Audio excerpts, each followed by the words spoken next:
أعوذ بالله من الشيطان الرجيم بسم الله الرحمن الرحيم وإن من شيعته لإبراهيم إذ جاء ربه بقلب سليم إذ قال لأبيه وقومه ماذا تعبدون أئفكا آلهة دون الله تريدون فما ظنكم برب العالمين صدق اللہ العظیم۔ سورہ الصافات آیت نمبر 83 تا 87 آپ کے سامنے تلاوت کی۔ تو ان آیات کے اندر اللہ تبارک و تعالی حضرت ابراہیم علیہ السلام کا واقعہ بیان فرما رہے ہیں۔ قریش مکہ کو یہ واقعہ بیان فرما کر جو کہتے تھے کہ ہم ابراہیم علیہ السلام کے پیرو، انہیں بتایا جا رہا ہے کہ ابراہیم علیہ السلام تو بتوں کے توڑنے والے انسان تھے، بت پرست انسان نہیں تھے، اور تم ابراہیم علیہ السلام کے پیرو ہونے کا دعویٰ کرتے ہو، اور تم نے بیت اللہ کے اندر 360 بت رکھے ہو۔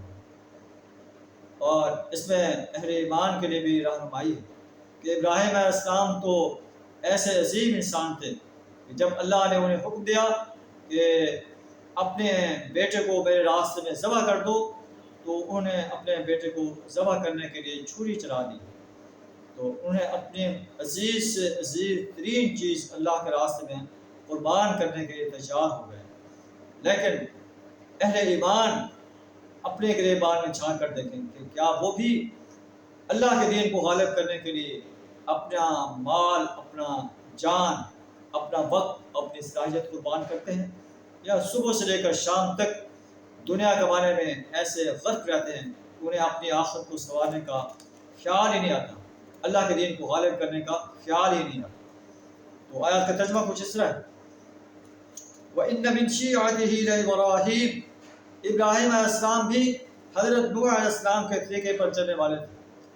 جب وہ اپنے رب کے ہاں قلب سلیم لے کر آئے، جب انہوں نے اپنے باپ کو اور اپنی قوم کو کہا ماذا تعبدون، یہ کیا چیزیں ہیں جن کی تم عبادت کرتے ہو؟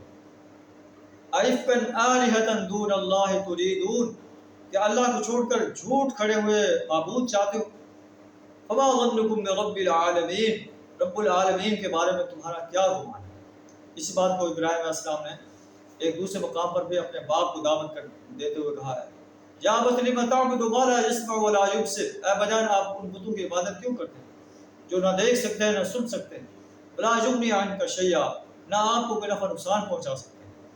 پھر ابراہیم علیہ السلام ایک روز ان کے بت خانے کی طرف چلے جاتے ہیں اور دیکھتے ہیں کہ ان کے پاس کھانے پینے کی چیزیں پڑی ہیں، تو کہتے ہیں الا تاکلون، تم کھاتے کیوں نہیں؟ ما لکم لا تنطقون، تم بولتے کیوں نہیں؟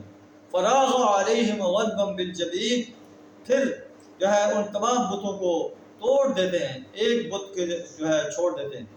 قوم آتی ہے کہتی ہے کہ تو نے ایک ایسا کام کیا ہے۔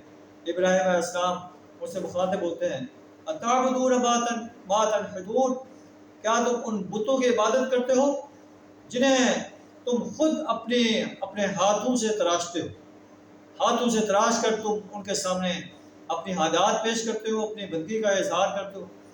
واللہ خلقکم وما تعملون، اللہ نے تمہیں پیدا کیا ہے اور ان چیزوں کو بھی جنہیں تم بناتے ہو۔ انہوں نے کہا کہ ابراہیم علیہ السلام کے لیے آگ کا الاؤ تیار کرو، اور آگ کو اس آگ کے الاؤ میں پھینک دیا گیا۔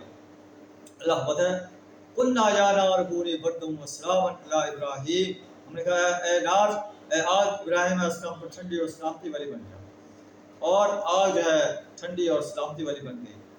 تو اللہ بتائے انہوں نے ایک تدبیر کی، فجعلناہم الاسفلین، ہم نے ان کی تدبیر کو ناکام کر دیا، ان کو نیچا دکھا دیا۔ یہ اللہ کے قدرت کے مناظر ہیں کہ اللہ کیسے اپنے بندوں کی مدد کرتا ہے۔ اہل ایمان کی طرف اشارہ ہے، اللہ نبی صلی اللہ علیہ وسلم اور اہل ایمان کی بھی مدد کرے گا، انہیں کامیاب و کامران کرے گا، اور کفار مکہ اور قرآن جو کہ آفاقی کتاب ہے، جو بھی دین کا دشمن ہے اور دین کو مغلوب کرنے کے لیے کوشاں ہے، اللہ انہیں ناکام کرے گا، اور دیندار انسان جو اللہ کے دین کو غالب کرنے کے لیے کوشاں ہے، اللہ ان کی مدد فرمائے گا، انہیں کامیاب فرمائے گا۔ اللہ سبحانہ وتعالی ہمیں بھی ایسے عظیم انسانوں میں شامل فرمائے۔ وآخر دعوانا الحمد للہ رب العالمین۔